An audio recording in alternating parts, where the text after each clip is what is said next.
دمشق کا محاصرہ رومیوں کی تاریخ کا بہت بڑا واقعہ بلکہ حادثہ اور المیہ تھا، اور مسلمانوں کی تاریخ کا بھی یہ بہت بڑا اور بعض تاریخ نویسیوں کے لیے حیران کن واقعہ تھا۔ حیران کن تو رومیوں کے لیے بھی تھا، کیونکہ روم کی فوج اس دور کی بہترین فوج اور ناقابل تسخیر جنگی طاقت تسلیم کی جاتی تھی۔ رومی فوج دہشت اور تباہی کا دوسرا نام تھا۔ اس فوج نے ہر میدان میں فتح پائی تھی۔ کسریٰ کی فوج بھی اس سے کم نہ تھی، لیکن رومی فوج نے اسے بھی شکست دے کر الگ بٹھا دیا تھا۔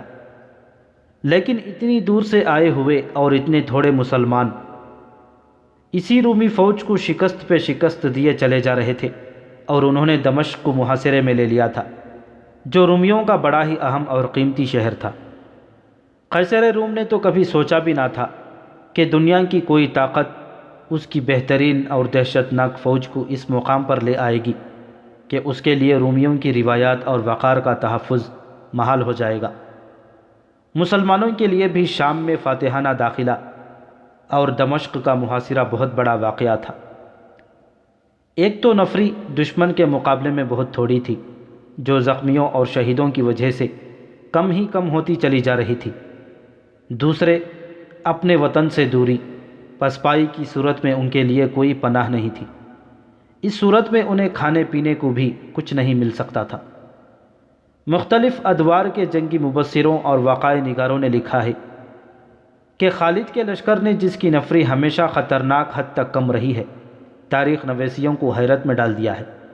اگر جنگی مہارت اور قیادت کی بات کی جائے تو سر فہرست دو فوجیں آتی ہیں، ایک قیصر روم کی فوج اور دوسری کسریٰ کی فوج۔ یہ دونوں فوجیں عسکری اہلیت اور قیادت کی وجہ سے مشہور تھیں۔ بے شک خالد رضی اللہ تعالیٰ عنہ کی جنگی قیادت، تیز رفتار نقل و حرکت اور میدان جنگ میں چالوں کا مقابلہ کم ہی سالار کر سکتے تھے، لیکن عقیدے کی سچائی اور جذبے کی شدت کو نظر انداز نہیں کیا جا سکتا۔ گھروں اور اہل و عیال سے اتنی لمبی جدائی سپاہیوں کے جذبے کو کمزور کر دیا کرتی ہے، لیکن مسلمانوں کی فوج میں ایسی کمزوری دیکھنے میں نہیں آتی تھی۔ اس کیفیت کو مبصروں نے عقیدے اور جذبے کا کرشمہ لکھا ہے۔ میرے عزیز رفیقوں، خالد رضی اللہ تعالیٰ عنہ نے اپنے سالاروں سے دمشق کے مضافات میں کہیں کہا، سوچو ہم کہاں تھے اور دیکھو ہم کہاں ہیں۔ کیا اب بھی کفار اللہ کو وحدہ لا شریک نہیں مانیں گے؟ اور کیا وہ تسلیم نہیں کریں گے کہ اللہ نے ہمارے قبیلے کو رسالت عطا کی ہے، جو برحق ہے اور کوئی دلیل اسے جھٹلا نہیں سکتی؟ اور تم اللہ کا شکر ادا نہیں کرو گے جس نے تمہیں اتنے طاقتور دشمن پر فتح دی ہے؟ کوئی شمار نہیں اس کی رحمتوں کا، لیکن ان کے لیے جو اس کی رسی کو مضبوطی سے پکڑتے ہیں۔ بے شک بے شک، کئی آوازیں سنائی دیں، اور اے برہنہ جنگجو، خالد رضی اللہ تعالیٰ عنہ نے زرار بن ازور رضی اللہ تعالیٰ عنہ سے، جو خود زرہ اور قمیض اتار کر لڑا کرتے تھے، کہا، خدا کی قسم تو اپنے آپ کو قابو میں نہیں رکھے گا تو ایک دن تو ہی نہیں ہم سب افسوس کر رہے ہوں گے۔ ولید کے بیٹے زرار نے کہا، دین اسلام کے دشمن کو دیکھ کر اپنے آپ پر قابو نہیں رہتا، لیکن اس میں کوتاہی نہیں کروں گا کہ تیرے ہر حکم کی تعمیل مجھ پر فرض ہے۔ زرار بن ازور کے بولنے کا انداز اتنا شگفتہ تھا کہ سب ہنس پڑے۔ خالد کے ہونٹوں پر جان فضا مسکراہٹ آ گئی۔ انطاکیہ کی فضا ہنسی اور مسکراہٹوں سے محروم ہو گئی تھی۔ اس شہر کو رومی شہنشاہ ہرقل نے اپنا جنگی ہیڈ کوارٹر بنا لیا تھا۔ اسے جنگ کی جو خبریں روز بروز مل رہی تھیں، ان سے اس کی ذہنی اور جذباتی حالت ویسی ہی ہو گئی تھی جو مدائن میں شہنشاہ اردشیر کی ہوئی تھی، اور صرف شکست کی خبریں سن سن کر وہ صدمے سے مر گیا تھا۔ مرج الصفر میں رومیوں کو جو شکست ہوئی تھی، اس نے تو ہرقل کو باولا کر دیا تھا۔ پھر اسے اپنے سالاروں کے مارے جانے کی اطلاعیں ملنے لگی۔ عزازیر زندہ ہے؟ ہرقل نے بڑے جوش سے کہا۔ کلاؤس زندہ ہے؟ یہ دونوں عرب کے ان بدوؤں کو دمشق تک نہیں پہنچنے دیں گے۔ شہنشاہ معظم، محاذ سے آئے ہوئے قاصد نے کہا، وہ دونوں زندہ نہیں۔ کیا تم مجھ سے یہ جھوٹ منوانا چاہتے ہو؟ ہرقل نے غضبناک آواز میں کہا، کیا تم جھوٹ کی سزا سے واقف نہیں؟ سب کچھ جانتے ہوئے یہ خبر سنا رہا ہوں شہنشاہ معظم۔ قاصد نے کہا، ان دونوں کو مسلمانوں نے زندہ پکڑ لیا تھا اور دونوں کو انہوں نے دمشق کی شہر پناہ کے قریب لا کر قتل کر دیا ہے۔ اور میری بیٹی کے خاوند کی کیا خبر ہے؟ شہنشاہ ہرقل نے اپنے داماد سالار توما کے بارے میں پوچھا۔ سالار توما دمشق کے اندر ہیں، قاصد نے جواب دیا، اور محاصرہ توڑنے کی کوشش کر رہے ہیں۔ دمشق کا محاصرہ ہم توڑیں گے، شہنشاہ ہرقل نے کہا۔ ہرقل نے انطاکیہ میں اسی لیے ڈیرے ڈالے تھے کہ فوج تیار کر کے جہاں بھی کمک کی ضرورت ہوگی وہاں فوج بھیجے گا۔ اس نے پہلے ہی لوگوں کو فوج میں بھرتی ہونے کے لیے تیار کرنا شروع کر دیا تھا۔ گرجوں میں پادری صرف اس موضوع پر وعظ کرتے تھے کہ لوگوں کا فوج میں بھرتی ہونا کتنا ضروری ہے۔ وہ کہتے تھے کہ عیسائیت کا خاتمہ ہو جائے گا، اور وہ اسلام سے لوگوں کو خوفزدہ کرتے تھے۔ خالد رضی اللہ تعالیٰ عنہ جب دمشق کی طرف بڑھ رہے تھے، اس وقت ہرقل نے اعلان کیا تھا کہ جو فوج تیار ہو گئی ہے وہ اس کے معائنے اور احکام کے لیے اسے دکھائی جائے۔ یہ فوج اس کے سامنے لائی گئی تو اس نے ایسے جوشیلے اور جذباتی انداز سے فوج سے خطاب کیا کہ سپاہی آگ بگولا ہو گئے۔ تمہیں کوئی شہنشاہ حکم نہیں دے رہا، شہنشاہ ہرقل نے کہا، یہ خدا کے بیٹے کا حکم ہے کہ اس کے دشمنوں کو تباہ کر دو، صلیب کی آن پر مر مٹو۔ میں آج شہنشاہ نہیں، تم جیسا سپاہی ہوں۔ 9 ستمبر 634 عیسوی 10 رجب 13 ہجری کا دن تھا۔ دمشق کے محاصرے کا 11واں دن تھا۔ محاصرے کے 10 روز یہ سرگرمی رہی کہ دمشق کے کسی نہ کسی دروازے سے رومیوں کے 1-2 دستے باہر آتے اور مسلمانوں پر حملہ کرتے، لیکن زیادہ آگے نہ آتے، مختصر سی جھڑپ لے کر قلعے میں واپس چلے جاتے۔ خالد نے ابھی قلعے پر کسی بھی قسم کا حلہ نہیں بولا تھا۔ خالد رضی اللہ تعالیٰ عنہ نے دیکھ بھال کے لیے ہر طرف جاسوس بھیج رکھے تھے۔ محاصرے کے 11ویں روز ایک جاسوس اس حالت میں خالد کے پاس آیا کہ اس کا گھوڑا پسینے میں نہایا ہوا تھا، اور جب گھوڑا رکا تو کانپ رہا تھا۔ سوار کی اپنی حالت بھی کچھ ایسی ہی تھی، اس سے اچھی طرح بولا بھی نہیں جاتا تھا۔ حضرت خالد نے پہلے تو اسے پانی پلایا، پھر پوچھا کہ وہ کیا خبر لایا ہے۔ رومیوں کی ایک فوج آ رہی ہے، جاسوس نے کہا، تعداد 10,000 سے زیادہ ہوگی، کم نہیں۔ تم نے اسے کہاں دیکھا ہے؟ حضرت خالد نے پوچھا۔ حمص سے آگے نکل آئی ہے، جاسوس نے جواب دیا، اور ایک جگہ کا نام لے کر کہا، ہمارا ایک دستہ وہاں موجود ہے، رومی فوج کل کسی بھی وقت وہاں تک پہنچ جائے گی۔ ہمارے دستے کی نفری اس کے مقابلے میں بہت تھوڑی ہے، اسی لیے میں کہیں ایک ثانیہ بھی نہیں رکا۔ ہمارا دستہ مارا جائے گا اور رومی دمشق تک آ جائیں گے۔ حضرت خالد نے جاسوس کو رخصت کر دیا۔ ان کے لیے یہ خبر حیران کن بھی نہیں تھی، پریشان کن بھی نہیں تھی۔ انہیں معلوم تھا کہ ہرقل انطاکیہ میں ہے اور وہاں وہ آرام اور سکون سے نہیں بیٹھا ہوا، بلکہ وہ دمشق کو بچانے کے انتظامات کر رہا ہے۔ یہ رومی فوج جس کی اطلاع ایک جاسوس لایا تھا، انطاکیہ سے شہنشاہ ہرقل نے اپنی دمشق والی فوج کے لیے کمک کے طور پر بھیجی تھی۔ مورخوں نے اس کی تعداد 12,000 لکھی ہے۔ خالد نے اسی توقع پر کہ رومیوں کی کمک آئے گی، دمشق کی طرف آنے والے راستوں پر پہلے سے ہی تھوڑی تھوڑی نفری کا ایک ایک دستہ بھیج دیا تھا۔ ان کے سپرد یہ کام تھا کہ کمک کو روکے رکھیں، مگر یہ جو فوج آ رہی تھی اس کی نفری بہت زیادہ تھی۔ خالد رضی اللہ تعالیٰ عنہ نے اسی وقت سالاروں کو بلایا اور انہیں بتایا کہ دشمن کی زیادہ نفری آ رہی ہے اور اسے روکنے کے لیے اپنی نفری بہت تھوڑی ہے۔ رومیوں کی اس کمک کو روکنا ہے، خالد نے کہا، اور اپنی نفری جو اس کے راستے میں موجود ہے اسے جانی نقصان سے بچانا ہے۔ ہمیں محاصرے کو ذرا کمزور کرنا پڑے گا، اس کمی کو ہم اپنے جذبے سے پورا کر لیں گے۔ سالار شرجیل نے کہا، ابن ولید، تو جتنی نفری کافی سمجھتا ہے یہاں سے نکال کر بھیج دے۔ 5000 سوار کافی ہوں گے۔ خالد رضی اللہ تعالیٰ عنہ نے کہا، رومیوں کی نفری 10,000 سے زیادہ ہے۔ بہت ہے، زرار بن ازور نے کہا، اور مجھے یقین ہے ابن ولید کہ تو مجھے مایوس نہیں کرے گا۔ ان 5000 سواروں کا سالار میں ہوں گا۔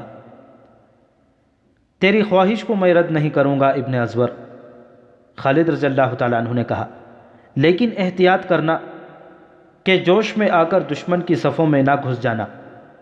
اگر ایسا ضروری ہو جائے تو تجھے پیچھے نہیں رہنا چاہیے۔ اور یہ بھی سن لے ابن ازور، اگر تو نے دیکھا کہ دشمن کو نہیں سنبھال سکے گا تو فوراً کمک مانگ لینا، میں بھیج دوں گا۔ وہاں پہلے اپنا جو دستہ موجود ہے اسے بھی اپنی کمان میں لینا۔ یہ ساری نفری تیرے ماتحت ہوگی، اپنا نائب خود ہی چن لینا۔ رافع بن امیرہ، زرار نے کہا، لے جا اسے۔ خالد رضی اللہ تعالیٰ عنہ نے کہا، اور اتنی جلدی وہاں پہنچ جیسے تو اڑتا گیا ہو۔ زرار بن ازور کو درہ عقاب، ثنیۃ العقاب کے قریب پہاڑی علاقے میں 5000 سواروں کے ساتھ پہنچنا تھا۔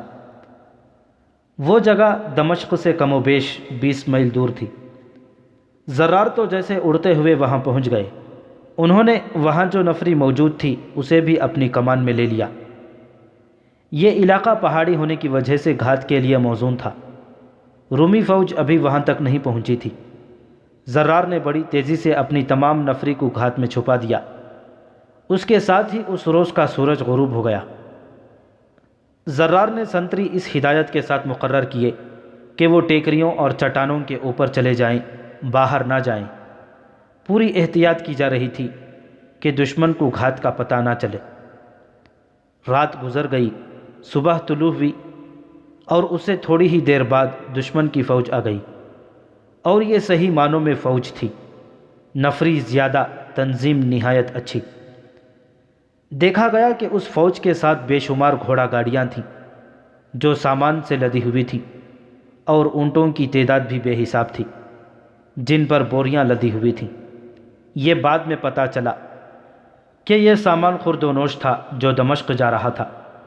خالد رضی اللہ تعالیٰ عنہ دمشق کے اندر اس صورتحال سے بے خبر تھے کہ رومیوں نے دمشق کا دفاع تو بڑا اچھا کیا تھا، لیکن شہر میں رسد اور خوراک کی اتنی کمی تھی کہ 10 دنوں کے محاصرے میں ہی شہری ہر چیز کی قلت محسوس کرنے لگے تھے۔ ہرقل کو اطلاع مل چکی تھی، اس نے کمک بھیجی اور اس کے ساتھ خوراک کا ذخیرہ بھی بھیج دیا۔ زرار بن ازور کو بتایا گیا کہ رومی فوج کے ساتھ مال اسباب بے حساب آ رہا ہے، تو زرار نے جوش میں آ کر حسب معمول زرہ، خود اور قمیص اتار پھینکی۔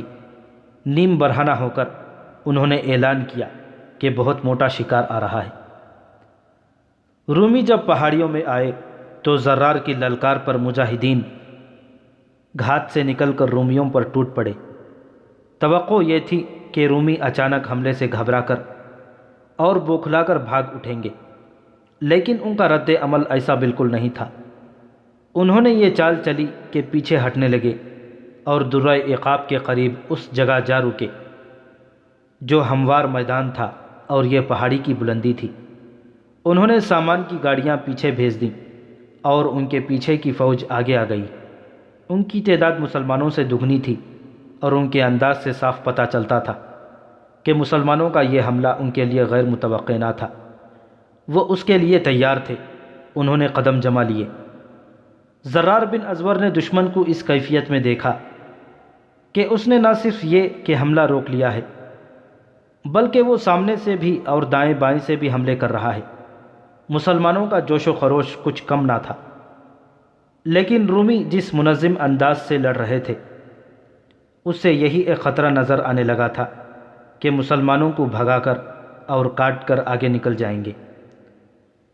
زرار کو خالد رضی اللہ تعالیٰ عنہ نے جس حرکت سے منع کیا تھا انہوں نے وہی حرکت کی۔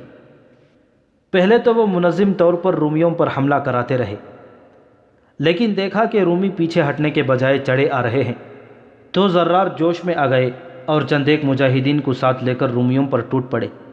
انہوں نے اپنی مخصوص جرأت اور شجاعت کا مظاہرہ کیا، اور جو رومی ان کے سامنے آیا وہ کٹ کر گرا، اور اس طرح وہ اندھا دھند بہت آگے نکل گئے۔ یہ ہے برہنہ جنگجو، کسی رومی نے نعرہ لگایا۔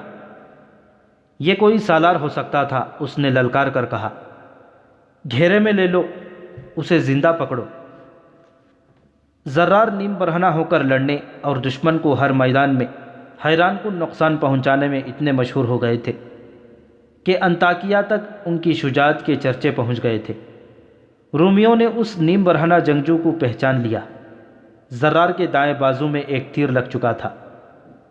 مورخوں نے لکھا ہے کہ زرار کے جسم پر 2 زخم اور بھی تھے، بہرحال ان کے بازو میں تیر اترنے پر سب متفق ہیں۔ زرار نے تیر کھینچ کر بازو سے نکال پھینکا۔ تیر نکالنا بڑا ہی اذیت ناک ہوتا ہے، وہاں سے گوشت باہر نکل آتا ہے، لیکن زرار بن ازور عاشق رسول تھے، وہ تو جیسے اپنے جسم اور اپنی جان سے دستبردار ہو گئے تھے۔ یہ تیر اور تلواریں تو جیسے ان کا کچھ بگاڑ ہی نہیں سکتی تھیں۔ رومیوں کا تیر کھا کر انہوں نے تیر یوں نکال کر پھینکا جیسے ایک کانٹا نکال پھینکا ہو۔ ان کا دایاں ہاتھ تلوار کو مضبوطی سے تھامے رہا اور رومی کٹتے اور گرتے رہے۔ رومی انہیں زندہ پکڑنے کا تہیہ کر چکے تھے۔ انہوں نے زرار کے آدمیوں کو جو ان کے ساتھ آگے نکل گئے تھے بکھیر کر الگ الگ کر دیا اور زرار کو گھیرے میں لے لیا۔ اس موقع پر انہیں 1 یا 2 زخم آئے۔ آخر کئی رومیوں نے مل کر انہیں پکڑ لیا اور انہیں باندھ لیا۔ رومی بلند آواز سے چلانے لگے، مسلمانوں، تمہارا سالار ہمارا قیدی ہو گیا ہے، ہم نے تمہارے ننگے سالار کو پکڑ لیا ہے، ہم شہنشاہ ہرقل کو تحفہ دیں گے۔ رومیوں کی للکار بلند ہوتی جا رہی تھی۔ وہ ٹھیک کہتے تھے، شہنشاہ ہرقل کے لیے زرار سے بڑھ کر اور کوئی تحفہ اچھا نہیں ہو سکتا تھا۔ رومی انہیں باندھ کر پیچھے لے گئے۔ ان کے زخموں سے خون بڑی تیزی سے بہا جا رہا تھا، جس سے یہ خطرہ پیدا ہو گیا تھا کہ وہ ہرقل تک زندہ نہیں پہنچ سکیں گے۔ رومیوں نے ان کی مرہم پٹی کر دی۔ اس دور کی جنگوں میں فوجیں ایسی بھی شکست کھا جاتی تھیں کہ سپہ سالار مارا گیا، پرچم گر پڑا اور پوری کی پوری فوج بھاگ اٹھی، لیکن مسلمانوں کا معاملہ اس کے برعکس تھا۔ زرار جیسا سالار پکڑا گیا تو دشمن کی یہ للکار سن کر کہ اس نے ان کے سالار کو پکڑ لیا ہے، مسلمانوں نے حملوں کی شدت میں اضافہ کر دیا۔ وہ لپکتے ہوئے شعلوں اور کڑکتی ہوئی بجلیاں بن گئے۔ رافع بن امیرہ زرار کے نائب سالار تھے۔ انہوں نے گرج کر اعلان کیا کہ اب کمان ان کے ہاتھ میں ہے۔ انہوں نے سامنے سے رومیوں پر حملے کرائے، خود بھی حملوں کی قیادت کی اور دشمن کی صفوں کو توڑ کر آگے جانے کی کوشش کی، لیکن رومیوں کی صفیں مل کر بڑی مضبوط دیوار بن گئی تھی۔ رافع زرار کو رہا کرانے کی کوشش میں تھے، لیکن ان کی کوشش کامیاب نہیں ہو رہی تھی۔ مسلمان اپنے سالار کو دشمن سے چھڑانے کے لیے جان کی بازی لگائے ہوئے تھے۔ دوپہر سے ذرا بعد کا وقت تھا۔ خالد رضی اللہ تعالیٰ عنہ دمشق کے ارد گرد گھوم پھر کر جائزہ لے رہے تھے کہ دیوار کہیں سے توڑی جا سکتی ہے یا نہیں۔ 2 سالار ان کے ساتھ تھے۔ خدا کی قسم، دمشق ہمارا ہے، خالد نے کہا، رومیوں کو کمک نہیں مل سکتی۔ زرار اور رافع ان کی کمک کو بھگا چکے ہوں گے۔ خالد رضی اللہ تعالیٰ عنہ چپ ہو گئے۔ ایک گھوڑ سوار ان کی طرف بڑا تیز آ رہا تھا، قاصد معلوم ہوتا ہے۔ خالد رضی اللہ تعالیٰ عنہ نے کہا اور گھوڑے کو ایڑ لگا کر اس کی طرف بڑھے۔ سالار عالی، گھوڑ سوار نے گھوڑا ان کے قریب روک کر کہا، رومیوں نے زرار بن ازور کو پکڑ لیا ہے، ابن امیرہ نے ان کی جگہ لے لی ہے۔ انہوں نے ابن ازور کو رہا کرانے کی بہت کوشش کی، لیکن رومیوں کی تعداد اتنی زیادہ ہے کہ ہم ناکام ہو گئے ہیں۔ ابن امیرہ نے مجھے اس پیغام کے ساتھ بھیجا ہے کہ کمک کے بغیر ہم رومیوں کو نہیں روک سکیں گے۔ کیا میں نے اسے منع نہیں کیا تھا کہ اپنے آپ کو قابو میں رکھنا؟ خالد رضی اللہ تعالیٰ عنہ نے برہم سا ہو کر کہا، رومی ہمارے اتنی قیمتی سالار کو نہیں لے جا سکتے۔ خالد رضی اللہ تعالیٰ عنہ نے تمام سالاروں کو بلایا اور انہیں زرار کی گرفتاری اور بطلیحیہ میں رومیوں کے سامنے مسلمانوں کی کمزور حالت کے متعلق بتایا۔ میں خود ابن امیرہ کی مدد کے لیے جانا چاہتا ہوں، خالد رضی اللہ تعالیٰ عنہ نے کہا، لیکن محاصرہ کمزور ہو جائے گا، رومی باہر آ کر تم پر حملہ کر دیں گے، ہماری نفری پہلے ہی کم رہ گئی ہے، اگر میں نہیں جاتا اور میں کمک نہیں بھیجتا تو ہمارے 5-6 ہزار سوار مارے جائیں گے اور رومیوں کی کمک سیدھی یہاں آ کر ہلہ بول دے گی۔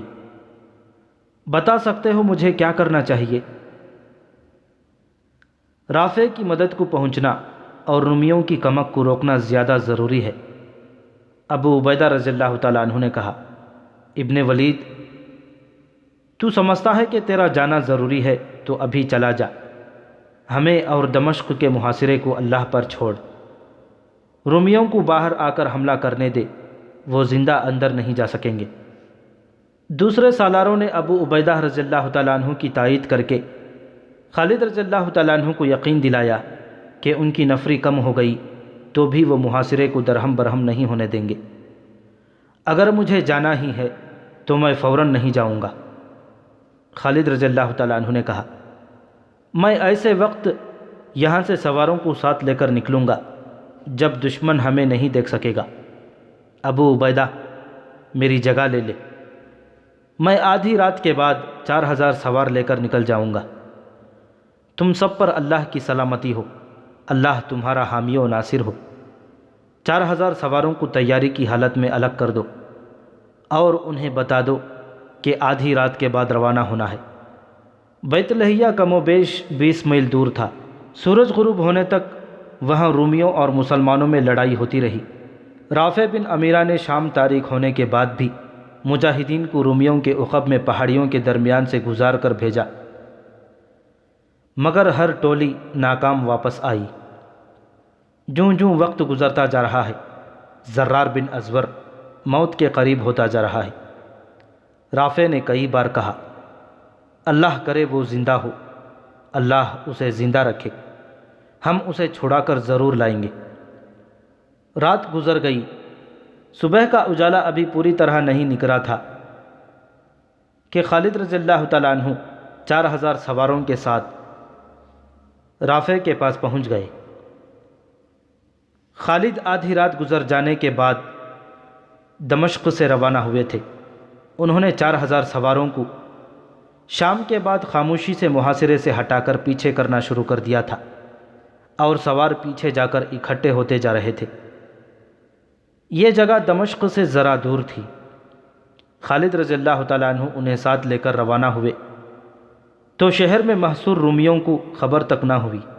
خالد رضی اللہ تعالیٰ عنہ اور ان کے سوار دستے کو دیکھ کر رافع اور ان کے سواروں نے نعرے لگانے شروع کر دیے۔ خالد نے بڑی تیزی سے دشمن کا اور رافع کے سواروں کا جائزہ لیا اور دونوں دستوں کو ضرورت کے مطابق ترتیب میں کر کے حملے کا حکم دے دیا۔ حملہ ابھی شروع نہیں ہوا تھا کہ ایک گھڑ سوار مسلمانوں کی صفوں سے نکلا اور گھوڑا سرپٹ دوڑاتا خالد رضی اللہ تعالیٰ عنہ سے بھی آگے نکل گیا۔ اس کے ایک ہاتھ میں تلوار اور دوسرے میں برچھی تھی۔ خالد کو اس پر غصہ آیا اور انہوں نے چلا کر اسے پکارا، لیکن وہ رومیوں کی اگلی صف تک پہنچ چکا تھا۔ جسم کے لحاظ سے وہ موٹا تازہ نہیں تھا، اس کے سر پر سبز رنگ کا عمامہ تھا اور اس نے اپنا چہرہ ایک کپڑا باندھ کر چھپایا ہوا تھا، اس کی صرف آنکھیں نظر آتی تھیں۔ یہ خالد ہے، رافع بن امیرہ نے کہا۔ ایسی جرت خالد کے سوا کوئی نہیں کر سکتا۔ رافع ایک پہلو پر تھے جہاں سے خالد نظر نہیں آتے تھے۔ حضرت خالد نے حملہ روک لیا اور وہ رافع کے پاس گئے۔ رافع انہیں دیکھ کر حیران ہوئے۔ ابن ولید، رافع نے خالد رضی اللہ تعالیٰ عنہ سے کہا، اگر وہ تو نہیں جو رومیوں پر اکیلا ٹوٹ پڑا ہے تو وہ کون ہے؟ میں یہی تجھ سے پوچھنے آیا ہوں، خالد رضی اللہ تعالیٰ عنہ نے کہا۔ میں نے ابن ازور کو اسی حرکت سے روکا تھا۔ وہ دیکھ ابن ولید، رافع نے کہا، وہ جو کوئی بھی ہے ذرا دیکھ۔ وہ جو کوئی بھی تھا وہ مسلمانوں کو بھی اور رومیوں کو بھی حیران کر رہا تھا۔ جو رومی اس کے سامنے آتا تھا وہ اس کی برچھی یا تلوار کا شکار ہو جاتا۔ یہ سوار کہیں رکتا نہیں تھا۔ ایک ہاتھ میں تلوار اور دوسرے ہاتھ میں برچھی ہونے کے باوجود اس نے گھوڑے کو اپنے قابو میں رکھا ہوا تھا۔ ایک رومی کو گرا کر وہ دور چلا جاتا، کوئی اس کے تعاقب میں جاتا تو یہ سوار یکلخت گھوڑے کو روک کر یا گھما کر اپنے تعاقب میں آنے والے کو ختم کر دیتا۔ خالد بھی مورخوں کی تحریروں کے مطابق دم بخود ہو گئے تھے۔ ایک بار دو رومیوں کو گرا کر اس نے گھوڑا دور سے موڑا تو خالد رضی اللہ تعالیٰ عنہ کے قریب سے گزرا۔ خالد رضی اللہ تعالیٰ عنہ نے چلا کر اسے رکنے کو کہا، لیکن سوار نہ رکا۔ دیکھنے والوں کو اس کی صرف آنکھیں نظر آئیں۔ ان آنکھوں میں کچھ اور ہی چمک تھی، بلکہ ان آنکھوں میں دلکشی سی تھی۔ اس کی تلوار اور اس کی برچھی کی انی خون سے سرخ ہو گئی تھی۔ وہ ایک بار پھر رومیوں کی طرف جا رہا تھا۔ ابن ولید، رافع نے غضبناک آواز میں کہا، تو حملے کا حکم کیوں نہیں دیتا؟ خدا کی قسم یہ جنگ اس اکیلے سوار کی نہیں۔ مجاہدین اس سوار کی حیرتناک شجاعت کو دیکھ کر جوش سے پھٹ رہے تھے اور وہ بھی حملے کا مطالبہ کر رہے تھے۔ حضرت خالد نے حملے کا حکم دے دیا۔ اب مجاہدین اسلام نے جو حملہ کیا تو یہ ایسے غضبناک سیلاب کی مانند تھا جو بند توڑ کر آیا ہو۔ اس ایک پراسرار سوار نے مجاہدین کے لشکر میں قہر بھر دیا تھا۔ مجاہدین نے خالد کی بتائی ہوئی ترتیب سے حملہ کیا، لیکن وہ سوار اپنے لشکر سے الگ تھلگ اپنی طرز کی لڑائی لڑتا رہا۔ خالد رضی اللہ تعالیٰ عنہ اس تک پہنچنے کی کوشش کر رہے تھے، لیکن وہ تو جیسے پاگل ہو چکا تھا یا وہ خودکشی کے انداز سے لڑ رہا تھا۔ ایک بار پھر وہ خالد کے قریب سے گزرا۔ رک جا اے جان پر کھیلنے والے! خالد رضی اللہ تعالیٰ عنہ چلائے، کون ہے تو؟ سوار نے گھوڑا ذرا روکا، خالد رضی اللہ تعالیٰ عنہ کی طرف دیکھا۔ کپڑے کے نقاب سے اس کی چمکتی ہوئی آنکھیں نظر آئیں اور اس نے گھوڑے کو ایڑ لگا دی۔ خالد رضی اللہ تعالیٰ عنہ نے اپنے دو محافظوں سے کہا کہ اس سوار کو گھیرے میں لے آئیں، ورنہ یہ مارا جائے گا۔ دیکھو یہ تھک بھی گیا ہے۔ دونوں محافظوں نے گھوڑے دوڑا دیے اور اسے جا لیا۔ کیا تو نے سنا نہیں سالار اعلیٰ تجھے بار بار پکار رہا ہے؟ ایک محافظ نے کہا۔ سوار محافظوں کو چپ چاپ دیکھتا رہا۔ سالار اعلیٰ تجھ سے خفا ہیں، دوسرے محافظ نے کہا، آ اور اس سے خراج تحسین وصول کر۔ سوار نے ایک بار پھر گھوڑے کا رخ دشمن کی طرف کر دیا، لیکن اس سے پہلے کہ وہ ایڑ لگاتا ایک محافظ نے اپنا گھوڑا اس کے آگے کر دیا اور دوسرے نے اس کی لگام پکڑ لی۔ عجیب سی بات تھی کہ سوار نے کوئی بات نہ کی اور نقاب سے اس کی صرف آنکھیں نظر آتی رہیں۔ یہ عام سی آنکھیں نہیں تھیں۔ محافظ اسے اپنے ساتھ لے گئے اور خالد رضی اللہ تعالیٰ عنہ کے سامنے جا کھڑا کیا۔ اس نے برچھی اور تلوار سے اتنے زیادہ رومیوں کو ہلاک کیا تھا کہ دونوں ہتھیار پورے کے پورے لال ہو گئے تھے اور ان سے خون بہہ بہہ کر اس سوار کے ہاتھوں تک چلا گیا تھا اور کپڑوں پر بھی چھینٹے پڑے تھے۔ خالد رضی اللہ تعالیٰ عنہ نے اس کی آنکھوں میں دیکھا تو اس نے نظریں جھکا لیں۔ آنکھوں سے تو نو عمر لڑکا لگتا ہے، حضرت خالد نے کہا۔ تو نے اپنی شجاعت کا سکہ میرے دل پر بٹھا دیا ہے۔ تیری قدر میرے سوا اور کوئی نہیں کر سکتا۔ خدا کی قسم میں تیرا چہرہ دیکھوں گا اور تو بتا کہ تو ہے کون؟ تو میرا امیر ہے اور میرا سالار ہے، سوار نے کہا، اور تو میرے لیے غیر مرد ہے۔ میں تیرے سامنے اپنا چہرہ کیسے بے نقاب کر دوں؟ جسے تو میری شجاعت کہتا ہے، یہ ایسا اشتعال اور غصہ ہے جو میرے اختیار سے باہر ہے۔ تجھ پر اللہ کی رحمت ہو۔ خالد رضی اللہ تعالیٰ عنہ نے اس سوار کی بات سن کر کہا، کس کی بیٹی ہے تو؟ کس کی بہن ہے تو؟ میں ازور کی بیٹی خولا ہوں، اس نے جواب دیا۔ زرار بن ازور کی بہن؟ خالد رضی اللہ تعالیٰ عنہ نے کہا۔ خدا کی قسم، خولا بنت ازور نے کہا، میں اپنے بھائی کو رومیوں کی قید سے چھڑا کر دم لوں گی۔ خوش نصیب ہے ازور جس کے گھر میں زرار جیسے بیٹے اور خولا جیسی بیٹی نے جنم لیا ہے۔ خالد رضی اللہ تعالیٰ عنہ نے کہا، یہ لڑائی صرف تیری نہیں بنت ازور، ہمارے ساتھ رہ اور دیکھ کہ ہم تیرے بھائی کو کس طرح رہا کراتے ہیں۔ اس دور میں عورتیں بھی اپنے خاوندوں اور بھائیوں کے ساتھ میدان جنگ میں جایا کرتی تھیں۔ خولا اپنے بھائی زرار کے ساتھ آئی تھیں۔ انہیں پتہ چلا کہ ان کے بھائی کو رومیوں نے قید کر لیا ہے تو انہوں نے اسے ذاتی جنگ سمجھ لیا۔ سپہ سالار خالد کی بھی پرواہ نہ کی اور رومیوں پر ٹوٹ پڑیں۔ عورتیں اور بچے دمشق کے مضافات میں تھیں۔ خولا وہاں سے خالد رضی اللہ تعالیٰ عنہ کے 4000 سواروں کے پیچھے پیچھے چل پڑی تھیں۔ جو ہی رومی اور مسلمان آمنے سامنے آئے، خولا نے گھوڑے کو ایڑ لگا دی اور رومیوں پر ٹوٹ پڑیں۔ خولا نے ایسی مثال قائم کر دی جس نے مجاہدین اسلام کو نیا حوصلہ اور نیا ولولہ دیا۔ اب مسلمانوں کی نفری بھی زیادہ ہو گئی تھی اور قیادت خالد رضی اللہ تعالیٰ عنہ کی تھی۔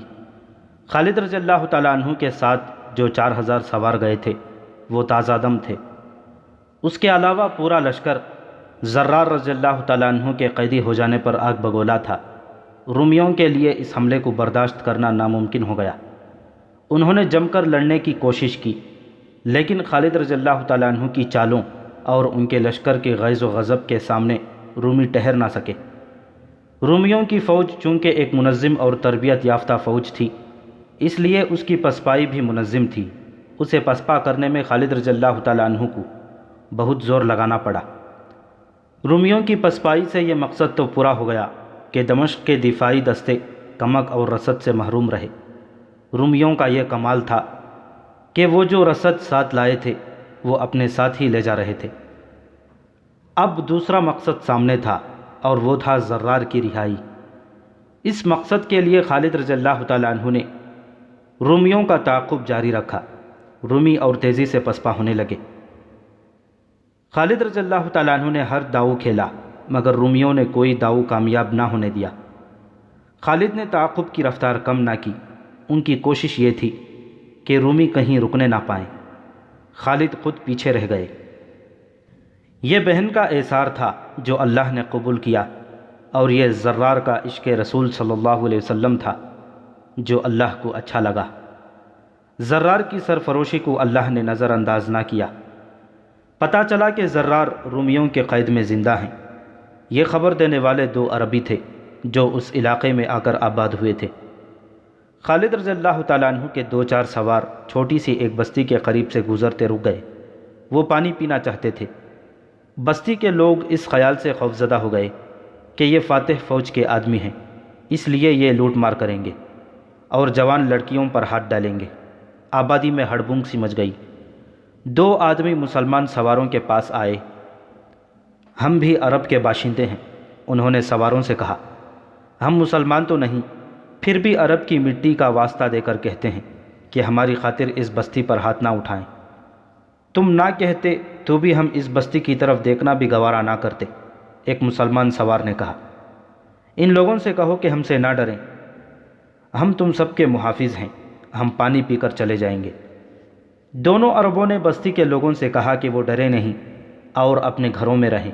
ان عربوں نے سواروں کو اور ان کے گھوڑوں کو پانی پلایا، اور اس دوران وہ سواروں کے ساتھ باتیں بھی کرتے رہے۔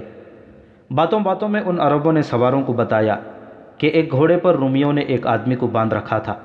اس کا سر ننگا تھا اور اس کی قمیض بھی نہیں تھی، اور اس کے ایک بازو پر پٹیاں بندھی ہوئی تھیں۔ اسے انہوں نے یہاں پانی پلانے کے لیے روکا تھا۔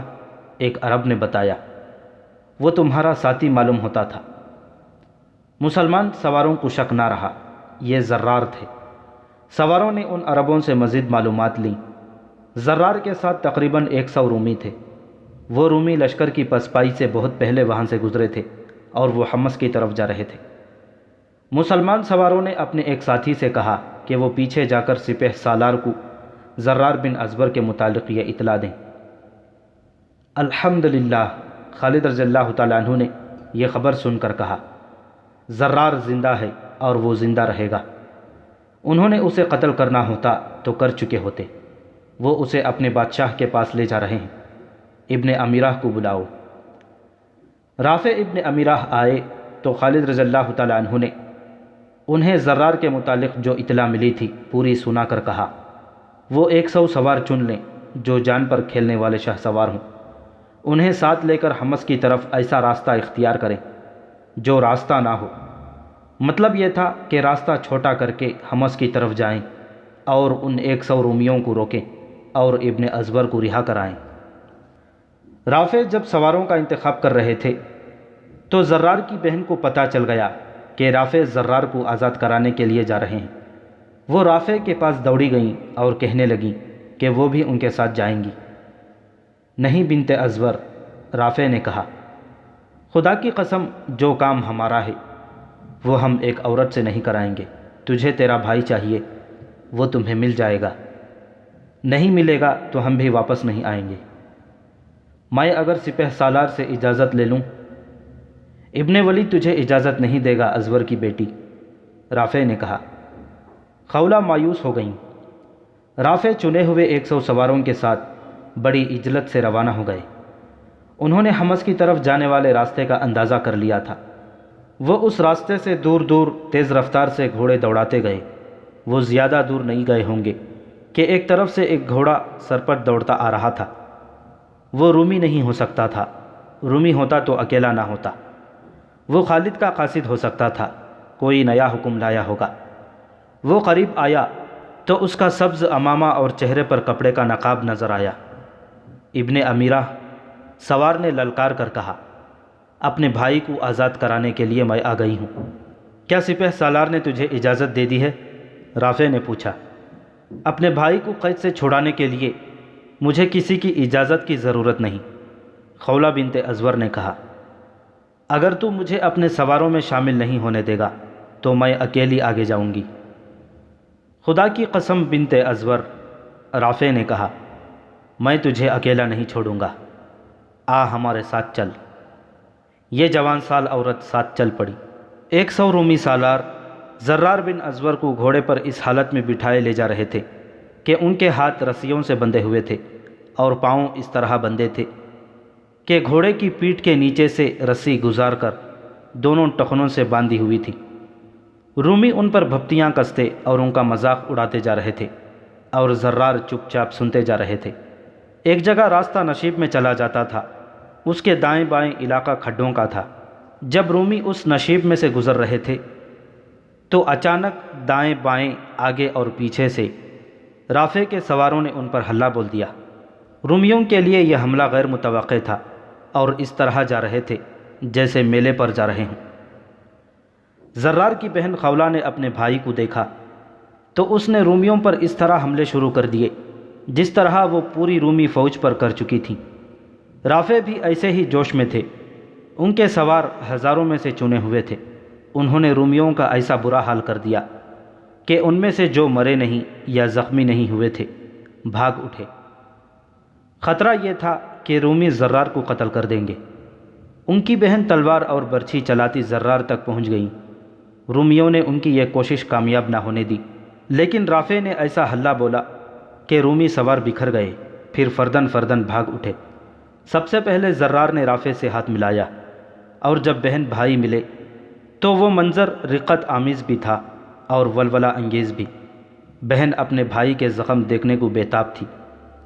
بعض مورخوں نے خولہ کے یہ الفاظ لکھے ہیں، میرے عزیز بھائی، میرے دل کی تپش دیکھ کس طرح تیرے فراق میں جل رہا ہے۔ اپنے زخم دکھاؤ زرار، بہن نے بے تابی سے کہا۔ مت دیکھو خولہ، زرار نے بہن سے کہا، اور یہ زخم مجھے بھی نہ دیکھنے دو، یہ زخم دیکھنے کا وقت نہیں۔ زرار نے رافع اور ان کے سواروں سے کہا، چلو دوستوں، رومی کہاں ہیں؟ دمشق کے محاصرے کا کیا بنا؟ رومی لڑ بھی رہے تھے اور پسپا بھی ہو رہے تھے۔ یہ ان کی تنظیم بھی تھی اور جرأت بھی کہ وہ بھاگ نہیں رہے تھے۔ ایک ایسی جگہ آ گئی جس کے دونوں طرف چٹانیں اور کچھ بلند ٹیکریاں تھیں۔ رومی لشکر کو سکڑنا پڑا۔ خالد رضی اللہ تعالیٰ عنہ اپنے دونوں پہلوؤں کے سالاروں سے کہا کہ وہ چٹانوں کی دوسری اطراف میں نکل جائیں اور سرپٹ رفتار سے رومیوں کے عقب میں چلے جائیں۔ رومی نہ دیکھ سکے کہ چٹانوں کے پیچھے سے ان پر کیا آفت ٹوٹنے والی ہے۔ خالد رضی اللہ تعالیٰ عنہ نے تعاقب کی رفتار کم کر دی۔ رومی سمجھے ہوں گے کہ مسلمان تھک گئے ہیں۔ انہوں نے پسپائی روک لی اور خالد رضی اللہ تعالیٰ عنہ نے اپنے دستوں کو روک لیا۔ اچانک عقب سے رومیوں پر قیامت ٹوٹ پڑی۔ سامنے سے خالد رضی اللہ تعالیٰ عنہ نے شدید حملہ کر دیا۔ رومیوں کی حالت یہ ہو گئی کہ وہ گھوڑوں کو چٹانوں اور ٹیکریوں پر چڑھا لے گئے اور دوسری طرف اتر کر بھاگنے لگے کہ رومی رسد وغیرہ کا جو ذخیرہ ساتھ لا رہے تھے وہ مسلمانوں کے ہاتھ آ جائے گا۔ لیکن رومیوں نے گھوڑا گاڑیوں اور اونٹوں کو پہلے ہی حمص کو روانہ کر دیا تھا۔ حمص کی طرف جانے والی راہ گزر پر رومیوں کی لاشیں بکھری ہوئی تھیں۔ زخمی تڑپ اور کراہ رہے تھے۔ ان کے گھوڑے ادھر ادھر آوارہ پھر رہے تھے۔ مجاہدین نے حکم ملتے ہی اپنے ساتھیوں کی لاشیں اور زخمیوں کو اٹھانا، زخمی اور مرے ہوئے رومیوں کے ہتھیاروں کو اکٹھا اور ان کے گھوڑوں کو پکڑنا شروع کر دیا۔ کاش میرے پیچھے دمشق نہ ہوتا، خالد رضی اللہ تعالیٰ عنہ نے کہا۔ میں دشمن کے ایک آدمی کو بھی حمص تک نہ پہنچنے دیتا۔ حضرت خالد نے تعاقب ترک کر دیا، لیکن اس خطرے کے پیش نظر کہ رومی کہیں اکٹھے یا حمص میں کمک منگوا کر واپس نہ آ جائیں، اپنے ایک سالار سمت بن اسود کو بلایا۔ 1000 سوار اپنے ساتھ لو اور رومیوں کے پیچھے جاؤ۔ خالد رضی اللہ تعالیٰ عنہ نے کہا، انہیں کہیں اکٹھے نہ ہونے دینا، جنگی قیدی نہیں لینے، جو سامنے آئے اسے ختم کرو، فوراً روانہ ہو جاؤ۔ ولید کے بیٹے خالد رضی اللہ تعالیٰ عنہ کو کسی کی پکار سنائی دی۔ وہ آ گیا میرا ننگا جنگجو۔ خالد رضی اللہ تعالیٰ عنہ نے زرار کو آتے دیکھ کر نعرہ لگایا۔ زرار کو اپنے زخمیوں کی پرواہ ہی نہیں تھی۔ وہ گھوڑے سے کود کر اترے۔ خالد رضی اللہ تعالیٰ عنہ بھی گھوڑے سے اترے اور تاریخ اسلام کے 2 عظیم مجاہد ایک دوسرے کے بازوؤں میں جکڑے گئے۔ خولہ گھوڑے پر سوار تھی۔ اس کا چہرہ نقاب میں تھا، صرف آنکھیں نظر آتی تھیں جن کی چمک اور زیادہ روشن ہو گئی تھی۔ خدا کی قسم ابن ازور، خالد رضی اللہ تعالیٰ عنہ نے کہا، تیری بہن نے تیری خاطر میرا بھی منہ پھیر دیا تھا، اس بہن پر اللہ کی رحمت ہو۔ زرار نے کہا، تو مجھے بتا میں کیا کروں؟ کیا تو محسوس نہیں کر رہا کہ تجھے ابھی آرام کرنا چاہیے؟ حضرت خالد نے کہا، پہلے جراح کے پاس جا اور اسے اپنے زخم دکھا۔ زرار بن ازور جراح کے پاس چلے تو گئے، لیکن پٹیاں بندھوا کر آ گئے۔